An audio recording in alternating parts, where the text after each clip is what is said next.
जैसे कि मैं आपको एक एग्ज़ाम्पल दे देती हूँ। For example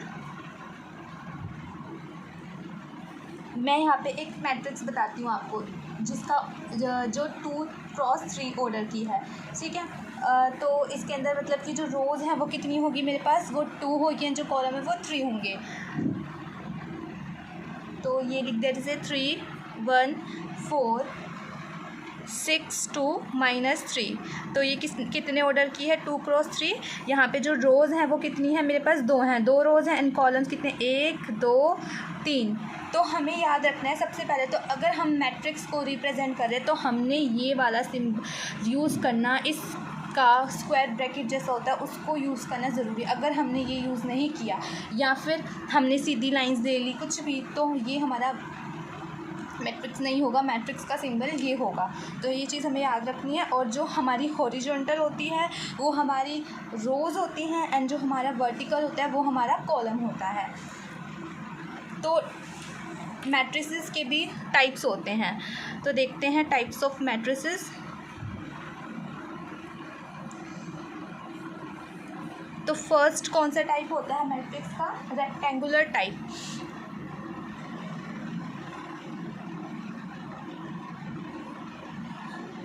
rectangular matrix. अब रेक्टेंगुलर मैट्रिक्स क्या होगी, रेक्टेंगुलर मैट्रिक्स क्या होती है, कोई भी मैट्रिक्स जो कि m×n टाइप की हो उसको हम रेक्टेंगुलर मैट्रिक्स कहते हैं, ठीक है। जैसे कि ये मैट्रिक्स जो मैंने ऊपर लिखी है ये एक रेक्टेंगुलर मैट्रिक्स है। यहाँ पे हम एग्जांपल दे देते हैं कि mn×n मैट्रिक्स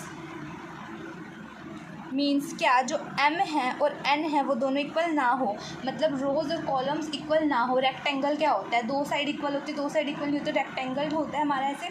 तो रेक्टेंगल मैट्रिक्स में भी यही है कि हमारा m और n इक्वल ना हो, मतलब हमारी लेंथ और ब्रेथ इक्वल नहीं होता ना रेक्टेंगल से, अगर हम उसका दिमाग लगाए तो वो अलग अलग होते हैं। तो वैसे ही हमें याद रखना है कि रेक्टेंगुलर मैट्रिक्स में m और n इक्वल नहीं होते, वही हॉरिजॉन्टल और वही वर्टिकल बन रहा है।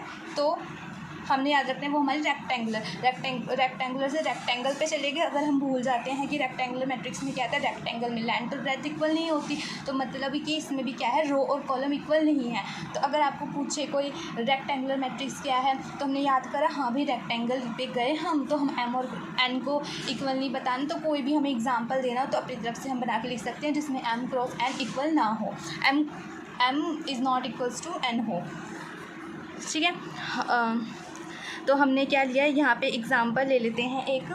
तो 3 1 6 4 1 3 ये क्या है, हमारी रेक्टेंगुलर मैट्रिक्स है, क्योंकि इसमें रो कितनी है, रो तो 2 है और कॉलम्स कितने हैं, वो 1 2 3 है। तो मतलब m is not equals to n है यहाँ पे, है ना। इसके साथ भी लिखना है यहाँ पे ऐसे। उसके बाद क्या है, स्क्वायर मैट्रिक। अब स्क्वायर पे चले जाते हैं। स्क्वायर की सारी साइड्स क्या होती हैं, वो तो इक्वल होती है। अब हमें याद आ गया कि स्क्वायर की सारी साइड्स इक्वल होती है। तो इसके अंदर क्या होगा, ये मैट्रिक्स किससे इक्वल होगी, जिसमें नंबर ऑफ़ रोज़ होंगे, कि नंबर ऑफ़ रोज़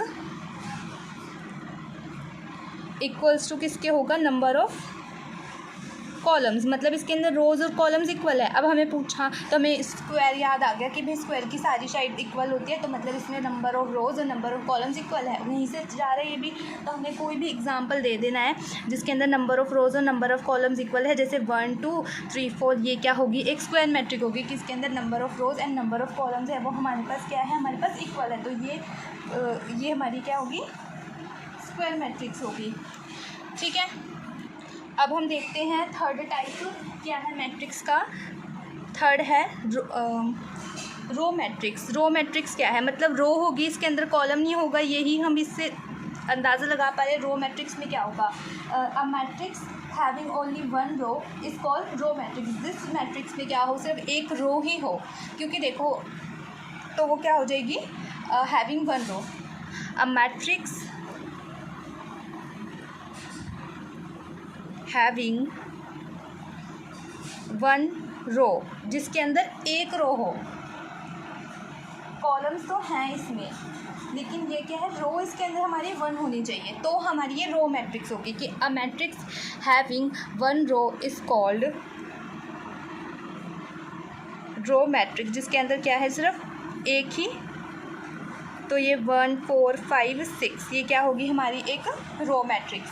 नेक्स्ट क्या है हमारे पास कॉलम मैट्रिक्स क्या होती है? A matrix only having 1 column. एक मैट्रिक्स अभी किसने ऑर्डर की है? ये 1 क्रॉस 4 ऑर्डर की है, 1 रो और हमारे पास 4 कॉलम। नेक्स्ट क्या है कॉलम मैट्रिक्स।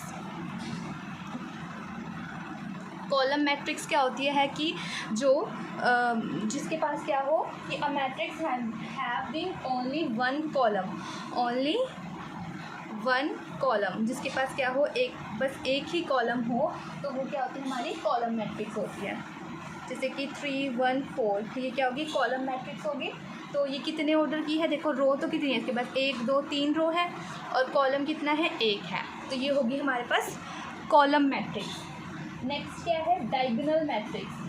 डायगोनल मैट्रिक्स क्या होती है? देखो ये एक स्क्वायर मैट्रिक्स होती है, मतलब number of rose and number of columns है ना वो इक्वल होने चाहिए इसके अंदर। डायगोनल मैट्रिक्स, डायगोनल मैट्रिक्स में क्या होता है कि a square matrix A is said to be diagonal matrix. तो ए को हमने क्या बोला? देखो एक स्क्वायर मैट्रिक होती है, अ स्क्वायर मैट्रिक्स ए जो किसकी इक्वल होती है? ए आई जे।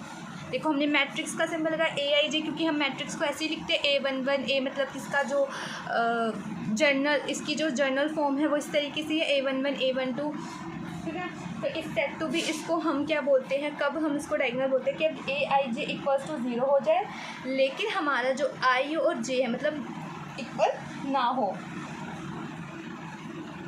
then it is a square matrix when all the elements except the diagonal elements are 0। मतलब कि जब हमारे जो डायगोनल एलिमेंट्स के अलावा बाकी सारे, पहले तो स्क्वायर होएगी, तो स्क्वायर में लिखा 1 0 0 0 2 0 0 0 -1। डायगोनल एलिमेंट्स क्या है? ये है हमारे एक तरीके से डायगोनल एलिमेंट्स। तो ये इनको छोड़ के बाकी सारे ज़ीरो हो तो क्या होती है ये डायगोनल एलिमेंट्स की, डायगोनल के जो एलिमेंट्स हैं उनको छोड़ के बाकी सारे एलिमेंट ज़ीरो हो जाए तो वो हमारी डायगोनल एलिमेंट बन जाती है।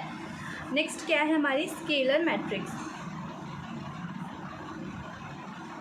स्केलर मैट्रिक्स क्या होती है हमारी कि a diagonal matrix is said to be scalar matrix if its all diagonal entries are equal. Scalar matrix क्या होती है? अगर उसकी जो डायगोनल एंट्रीज हैं वो इक्वल हो। A diagonal entries are equal, अगर डायगोनल एंट्री क्या हो इक्वल हो जाए, जैसे कि स्क्वायर मैट्रिक तो होएगी 2 0 0 2 डायगोनल है, ये क्या है? ये हमारी सेम है। एक और एग्जांपल देखते हैं, -3 0 0 0 0 -3 0 0 0 -3। तो डायगोनल एंट्रीज हैं ये सेम है -3 -3, तो ये भी क्या होगी हमारी एक स्केलर मैट्रिक्स। डायगोनल मैट्रिक्स में क्या होता है? जब उसके डायगोनल एलिमेंट्स को छोड़ के बाकी सारे एलिमेंट्स ज़ीरो हो जाए, अंदर जो मैट्रिक्स के अंदर जो नंबर्स होते हैं उनको एलिमेंट्स बोलते हैं। और स्केलर मैट्रिक्स क्या होता है कि जो डायगोनल एलिमेंट्स हो वो सेम हो, डायगोनल मैट्रिक्स क्या हो वो सेम हो, उसकी डायगोनल एंट्रीज इक्वल हो, ठीक है, तो क्या होती है वो स्केलर मैट्रिक्स। नेक्स्ट है हमारे पास identity matrix. Identity matrix, identity matrix क्या होती है कि a diagonal matrix is said to be identity matrix if it all its diagonal elements is unity। मतलब अगर उसके diagonal elements unity, मतलब unity means 1 हो जाए तो क्या होता है ये आइडेंटिटी मैट्रिक्स। जैसे कि हमारे पास ये 2 क्रॉस 2 की एक मैट्रिक्स है, अब ये 1 0 0 1, इसके जो डायगोनल एलिमेंट्स है वो यूनिटी मतलब 1 है, तो ये क्या है एक आइडेंटिटी मैट्रिक्स। आइडेंटिटी 1 से तो 1 ही होंगे, ये 1 0 0 मतलब जितने मर्जी number of rows and number of columns हो इसके अंदर, जितने मर्जी ऑर्डर की हो, बट इसके अंदर जो डायगोनल एलिमेंट्स हैं अगर वो हमारे पास आइडेंटिटी है तो ये क्या होगी हमारे पास आइडेंटिटी मैट्रिक्स होगी, ठीक है।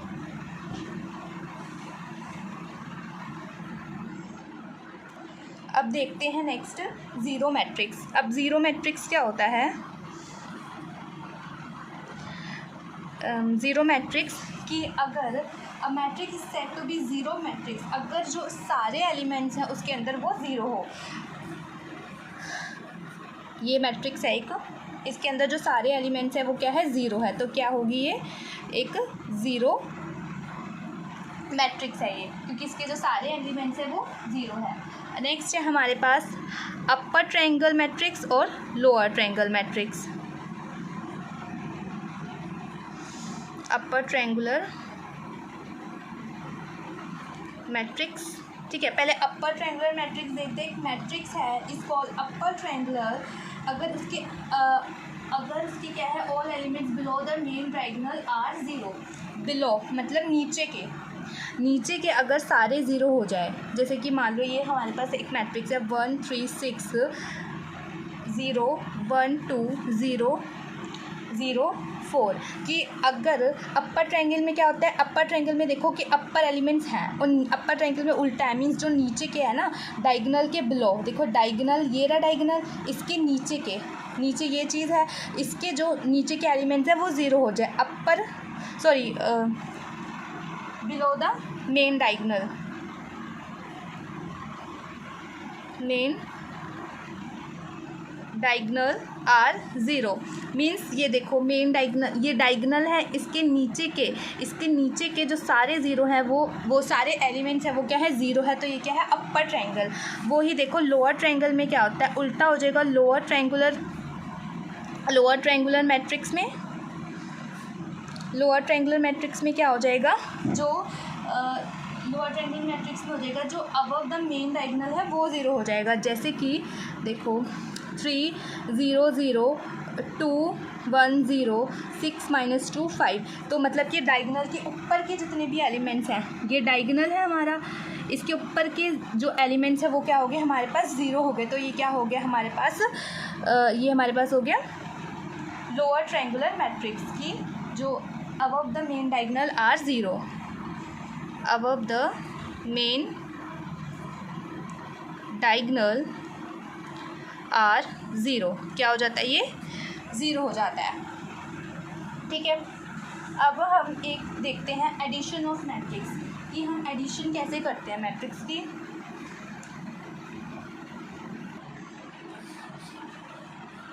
एडिशन ऑफ मैट्रिक्स,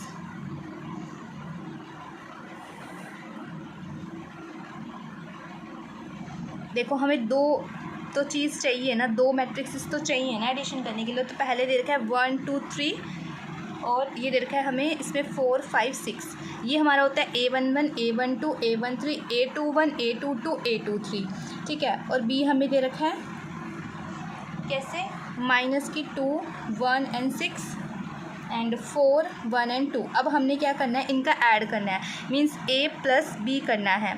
तो हम कैसे करेंगे इसको, A + B, तो हम पहले A ले लेते हैं, यहाँ पे मैं कि सम करना है इस मैट्रिक्स का, और यहाँ पे B, ठीक है। अब क्या करेंगे, इसका फर्स्ट एलिमेंट और इसका फर्स्ट एलिमेंट ऐड करेंगे, तो हम यहाँ ऐसे लिखेंगे 1 - 2। अब ये है कि देखो मैंने हर एक एलिमेंट्स के बीच में जगह छोड़ के, मतलब A11 इस तरीके से होता है ये कि A11 A12 A13 A21 A22 A23, ठीक है। अब जितना जाएगा A31 होगा A31 A32 A33, स्टार्टिंग में बताया था मैंने एमएन क्रॉस टाइप की। तो ये A11 हर एक एलिमेंट के बीच में जगह है, तो हमें जगह ही छोड़नी है। लेकिन जो हम इसका एक एलिमेंट उठा के ऐड करेंगे, तो 1 - 2, फिर यहाँ थोड़ी सी जगह छोड़ेंगे, सब क्या इकट्ठे नहीं करना। फिर इसका एक एलिमेंट यहाँ से, मतलब A12 उठाया और यहाँ B है, तो ये क्या होगा B12 होगा, तो इनको ऐड किया 2 + 1, फिर 3 और यहाँ से 6 3 + 6। अब नीचे आ जाए, हम नीचे वाली रो में आ जाते हैं, 4 + 4 5 + 1 एंड 6 + 2। अब नॉर्मल एडिशन जैसे ही हुआ, 1 - 2 -1, 2 + 1 3, 6 + 3 9 एंड 4 + 4 8, 5 + 1 6 एंड 6 + 2 8। क्या किया, देखो दो मैट्रिसेस थी, ये आ गया हमारे पास A + B का सोल्यूशन। हमारे पास दो मैट्रिसेस थे A और B, यहाँ का फर्स्ट एलिमेंट उठाया हमने, यहाँ का फर्स्ट उठाया, उन दोनों को ऐड करते हैं, तो 1 - 2 है, 1 - 2 है, यहाँ माइनस है तो पता है यह प्लस माइनस माइनस हो जाता है, ये हमें 2 प्लस 1 हो गया। फिर यहाँ का एक उठाए, यहाँ का उठाए 3 + 6 हो गया, एंड 4 + 4 हो गया, 5 एंड +1 हो गया, 6 + 2 हो गया। तो फिर अब वो कुछ नहीं है, हमने बस जो भी ऐड हुआ है या माइनस हुआ है उनको सॉल्व कर देना और हमारे पास क्या आ जाएगा, सॉल्यूशन आ जाएगा। तो अब बाकी नेक्स्ट वीडियो में मैं मल्टीप्लिकेशन ऑफ मैट्रिसेस एंड इसके एग्जांपल एक्सरसाइज के क्वेश्चन बताऊंगी। आज की वीडियो में इतना ही। Thank you.